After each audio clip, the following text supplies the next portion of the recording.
Fl-isem tal-Missier u tal-Iben u tal-Ispirtu Santu, il-grazzja ta' Sidina Ġesu Kristu tkun magħkom ilkoll. Qegħdin nofru dan is-sagrifiċċju tal-Qudiesa għall-erwieħ tal-familja Muscat, Camilleri u Vella.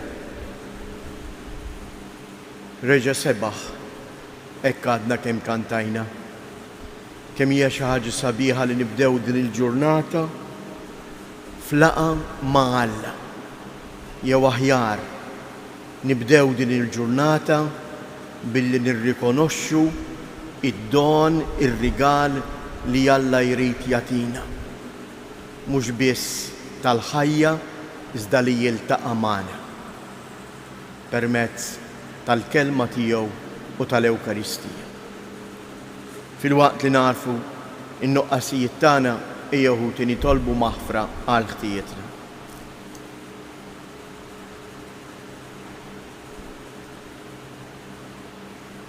Mulej ħniena, Kristu ħniena, mulej ħniena. Iħenna lina Alla li jista' kollox jaħfrilna dnubietna u jwassalna għal ħajja ta' dejjem. Nitolbu. U Alla inti taqqat il-fidili tiegħek flimkien bil-fehmiet kollha tagħhom u tiġborhom rieda waħda bejniethom. Għamel li l-poplu tiegħek ikun iħobb il-preċetti tiegħek u jixtieq il-ġid li inti twedu biex minn fost il-ħafna tibdil ta' din id-dinja il-qlub tagħna jieqfu fis-sod fejn hemm tassew ilena. Bibnek Ġesu Kristu Sidina li hu Alla u li miegħek jgħix wisaltan flimkien mal-Ispirtu Santu għal dejjem ta' dejjem.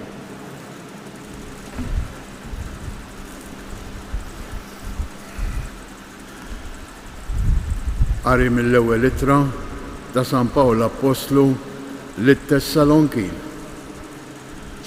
Pawlu u Silvanu u Timotju l-Knisja ta' Tessalonika falla l-Missier u l-Mulej Ġesu Kristu, grazzja lilkom u sliem.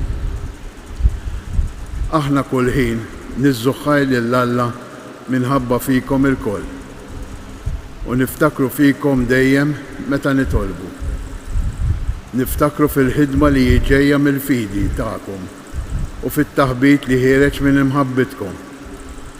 Niftakru fil-qawwa tat-tama tagħkom f'Sidna Ġesu Kristu quddiem Alla missierna. Aħna nafu, ħuti, li Alla jħobbkom u għażilkom. Għax l-Evanġelju tagħna lilkom ma kienx biss bil-kliem, imma wkoll bil-qawwa, bl-Ispirtu Santu u bil-perswassjoni sħiħa. Intom tafu kif ġibna ruħna meta konna foskom għal-ġid tagħkom. Il-fidi li għandkom falla xterdet ma kullum kien b'mod li aħna ma għandna għalfejn ngħidu xejn.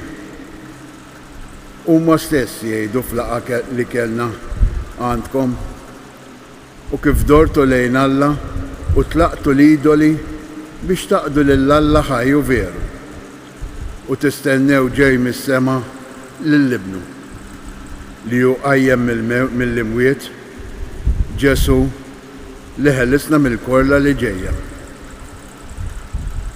Il-kelma tal-mulej. Rodda ħajr lill-Alla. Għas-salm responsorjali nwieġbu il-mulej jitaxxaq bil-poplu tiegħu ngħidu. Il-mulej jitaxxaq bil-poplu tiegħu. Għannu lill-mulej għanja ġdida fil-ġemma ta' ħbiebu t-tifħir tiegħu. Ħajjifraħ Iżrael bil-ħalliq tiegħu u jitennew li tsihom bis-sultan tagħhom ngħidu. Il-mulej jitaxxaq bil-poplu tiegħu. Ħajfaħru fis-sfin l-isem tiegħu bid-daqq tat-tamburu taċ-ċetra. Għax il-mulej jitaxxaq bil-poplu tiegħu u jsebbaħ lil-fqajjim bil-rebħa ngħidu. Il-mulej jitaxxaq bil-poplu tiegħu.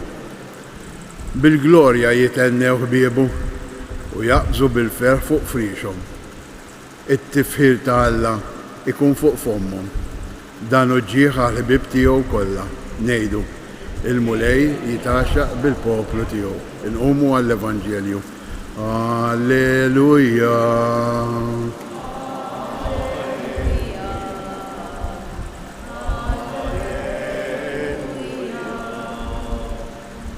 Il-naġġ tiegħi jisimgħu leħni, jgħid il-mulej, u jiena narafhom u huma jimxu warajja.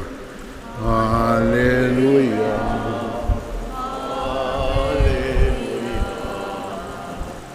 Alleluja.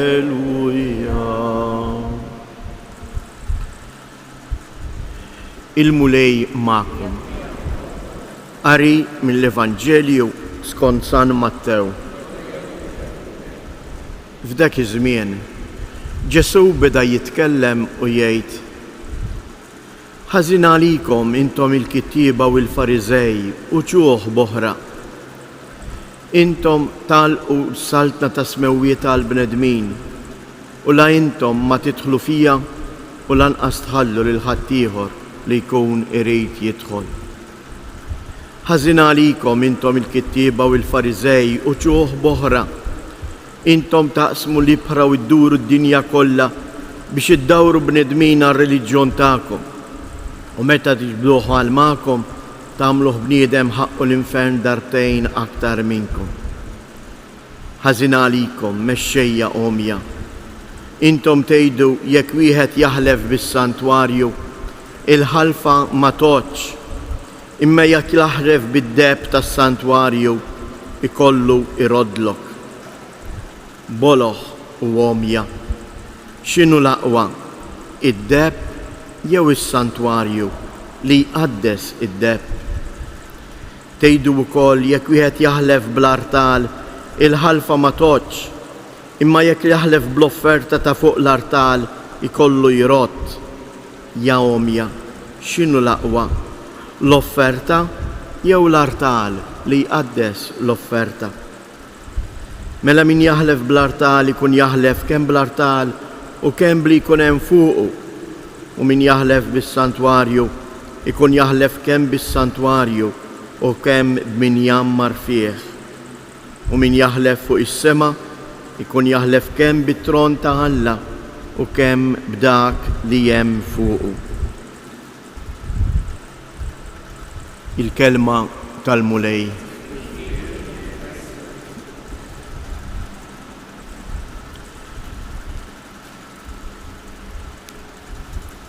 Il-qari tal-lum eżies nistgħu nfissruh bid-dawl ta' dak li aħna rrispondejna għal dan il-qari.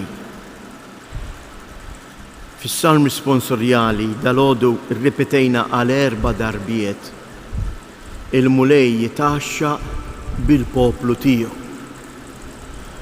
U dawn il-kelmiet li nirripetu aħna fis-salm, San Ġwan Griżostmu kien iħobb jgħid li dan huwa bastun li l-Knisja tagħtik biex inti matul il-ġurnata tistrieħ fuqu. Meta konna tfal żgħar biex niftakru xi ħaġa bl-amment konna noqogħdu nirrepetuha. Anke dawn il-kelmiet tas-salm huwa importanti li matul din il-ġurnata tal-lum noħorġu bihom u nirrepetuhom f'qalbna, partikolarment fil-momenti meta aħna nħabtu wiċċna ma' ejja, ma' diffikultà, ma' problemi. Strieħ fuq dak il-bastun. U wejt illum f'qalbek il-mulej jitaxxaq bil-poplu tiegħu. Rajna kif fil-Vanġelu imma il-poplu ta' Iżrael, il-kapijiet, il-kittieba mhux tant jitaxqu balla li jitaxxaq bihom, imma jitaxqu bl-affarijiet li huma għamlu għal Alla. Ħanuża kelma forsi goffa, kif ħafna drabi jista' jiġri lilna. Jien ma nfaħħarx is-santwarju għaliex huwa post hawnhekk jitkellem minn santwarju fejn jien niltaqa' m'Alla, imma forsi niftaħar u ngħid biżbuħija tas-santwarju, bl-iskultura, bil-kobor tal-knejjes tagħna, biżbuħija tal-istatwi tagħna. U ma jirnexxielejx nidħol fis-santwarju u inħoss li Alla qiegħed jitaxxaq bija. Jew il-kontra, jien nitaxxaq biżbuħija ta' barra u ma nitaxxaqx biżbuħija tiegħi lejn Alla bl-imħabba tiegħi lejh. Ejjew nitolbuh il-mulejja tina din il-qawwa tal-Ispirtu Sant.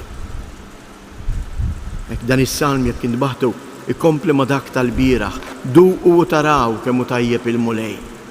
Għalhekk jien ammur il-Knisja biex ikolli ċans induq u nagħmel esperjenza tal-imħabba ta' Alla. Għalhekk immur jien fis-santwarju biex ikolli ċans niftaħ qalbi ma' Alla u nitaxxaq u nintebaħ bl-imħabba tiegħu li hu għandu lejja u hekk ukoll nitgħallem inħobbu. Ikun infaħħar Ġesu Kristu. Ejjew eżjes fiduċjużi fl-imħabba ta' Alla li jħobbna għaliex aħna tiegħu inresqulu it-talbiet tagħna. Nitolbu għall-Knisja imqazza biex imqawwija bid-don tal-Ispirtu Santu tkompli twassal il-kelma tiegħek lill-qlub kollha. Nitolbu. Nitolbuk mulej għal dawk li għandhom is-seta. Partikolarment nitolbu għal pajjiż tal-Afganistan. Għamel li kulħadd jaħdem għal paċi u l-ġid u l-libertà reliġjuża ta' kull bniedem. Nitolbu. Nitolbuk mulej għalina l-koll biex narfu nħossu l-imħabba tiegħek lejna u aħna wkoll nirrispondu għal imħabtek bl-imħabba tagħna anke jekk hija ċkejkna imma int tara il-qalb ta' kull wieħed u waħda minna. Nitolbu. Nitolbuk mulej biex bl-interċessjoni ta' Omna Marija minn dan is-santwarju għażiż tagħha inti tkompli tixħet il-barkiet tiegħek fuq il-familji tagħna, fuq l-emigranti tagħna, fuq il-morda tagħna. Nitolbu. Fiskiet inresqu it-talbiet tagħna.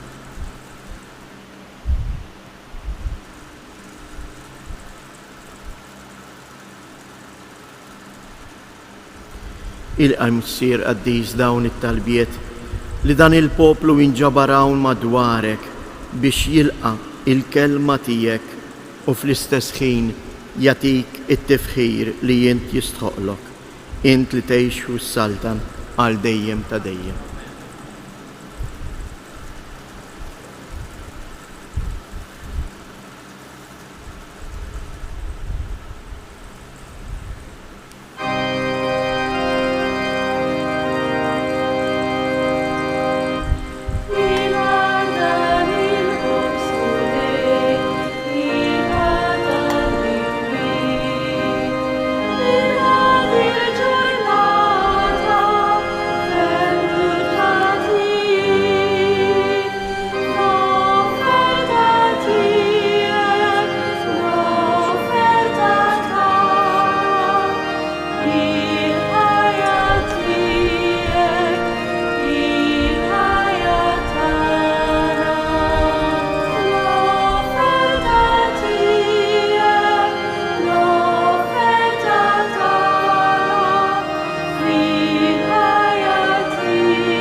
Nitolbu ħuti biex dan is-sagrifiċċju tiegħi u tagħkom ikun jogħġob lil Alla l-Missier li jista' kollox.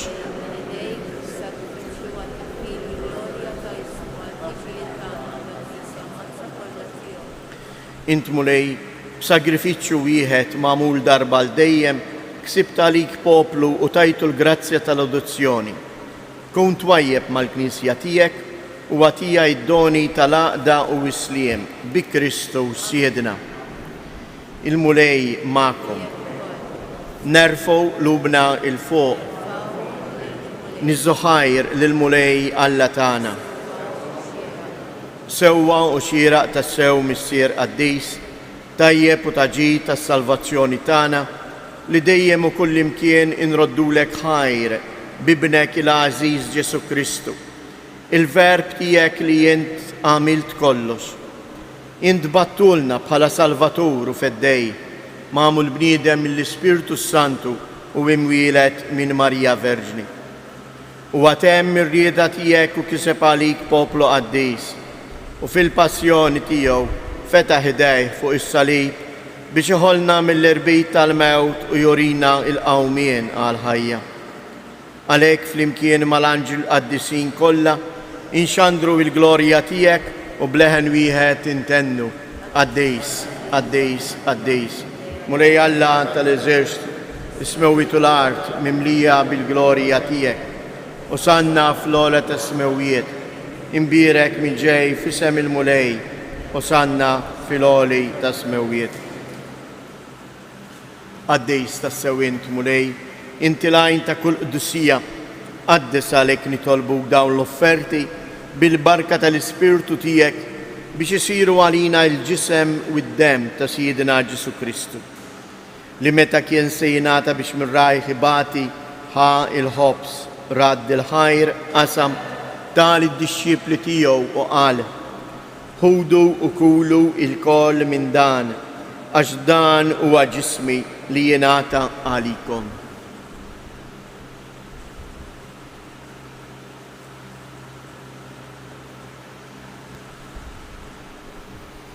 Ekku kol wara li klaħal kalċi, reġarad il-ħajr tal id-disċipli tiegħu u qal: ħudu u wixorbu minnu il-koll, għax dan huwa l-kalċi ta' demmi tal-patt il-ġdid li jibqa' dejjem, id-dem li jixxirrita għalikom għal bnedmin kollha għal maħfra ta' dnubiet. Għamlu dan b'tifkira tiegħi.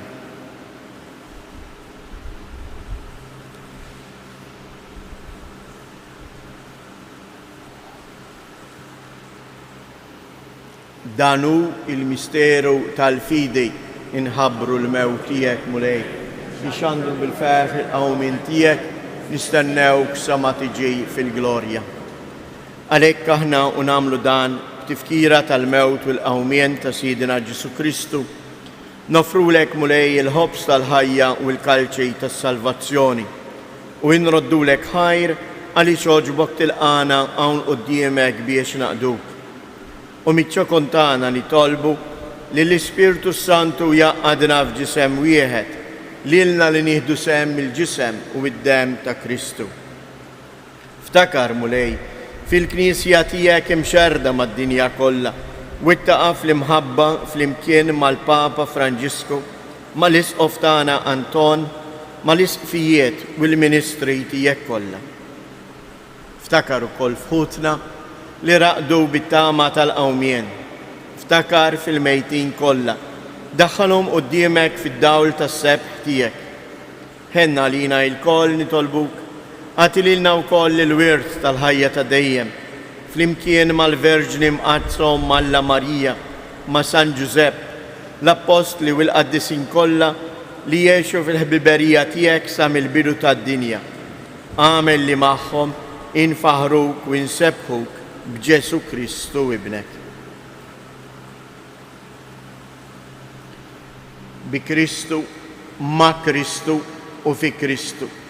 Jingħata lilek Alla missier li tista' kollox, flimkien mal-Ispirtu Santu kull ġieħ u glorja għal dejjem ta' dejjem. Ejjew nitolbu kif għallimna u ridna nagħmlu li bentalla għas-salvazzjoni tagħna. Missierna li jinti fis-smawiet, jitqaddis ismek, tiġi saltnatek, ikun li trittint kif is-sema hekk fl-art. Ħobżna ta' kuljum għatina illum, aħfrilna dnubietna, bħalma naħfru lil minuħati għalina, u la ddaħħalniex fit-tiġrid, iżda eħlisna mid-deni.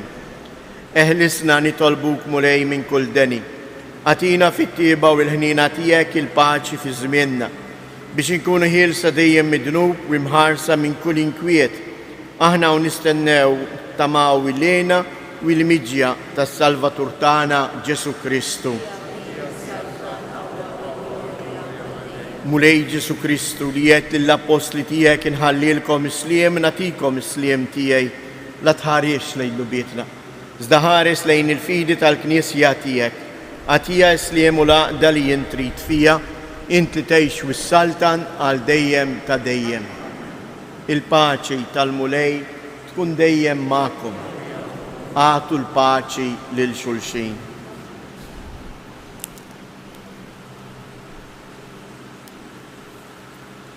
Ħaruf ta' Alla li tneħħi d-dnubiet tad-dinja ħenna għalina. Ħaruf ta' Alla li tneħħi d-dnubiet tad-dinja ħenna għalina. Ħaruf ta' Alla li tneħħi d-dnubiet tad-dinja għatina il-paċi.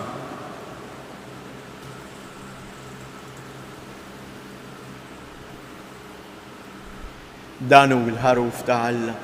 Danu li jneħħi d-dnubiet tad-dinja ħen jindawk li huma mistiedna għall-ikla tal-ħaruf. Iżda jitkellmu waħda, ruħi tkunu fejn. Il-ġisem ta' Kristu.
nitolbu.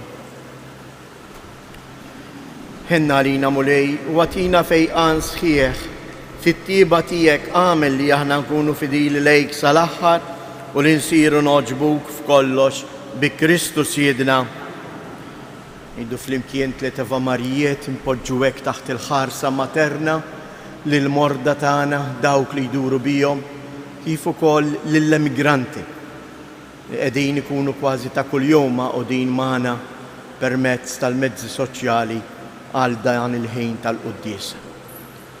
U għalhekk ejjew flimkien nħossuna maqudin bħala familja waħda u ngħidu sliema għalik Marija bil-grazzja mimlija l-mulej miegħek. Imbierka inti fost in-nisa, imbierek il-frott tal-ġuf tiegħek Ġesu. Qaddisa Marija Umm Alla, itlob għalina mid-dinbin, issa fis-sija tal-mewt tagħna. Amen. Sliema għalik Marija bil-grazzja mimlija l-mulej miegħek. Imbierka inti fost in-nisa, imbierek il-frott tal-ġuf tiegħek Ġesu. Qaddisa Marija Umm Alla, itlob għalina mid-dinbin, issa fis-sija tal-mewt tagħna. Amen. Sliema għalik Marija bil-grazzja mimlija l-mulej miegħek. Imbierka inti fost in-nisa, imbierek il-frott tal-ġuf tiegħek Ġesu. Qaddisa Marija Umm Alla, itlob għalina mid-dinbin, issa fis-sija tal-mewt tagħna. Amen. Madonna ta' Pinu, Sultana tal-familja, ħarstek fuqna dejjem żomm. Il-mulej magħkom. Iberikkom Alla li jista' kollox il-Missier, l-Iben u l-Ispirtu Santu. Morru u għejxu fil-paċi ta' Kristu.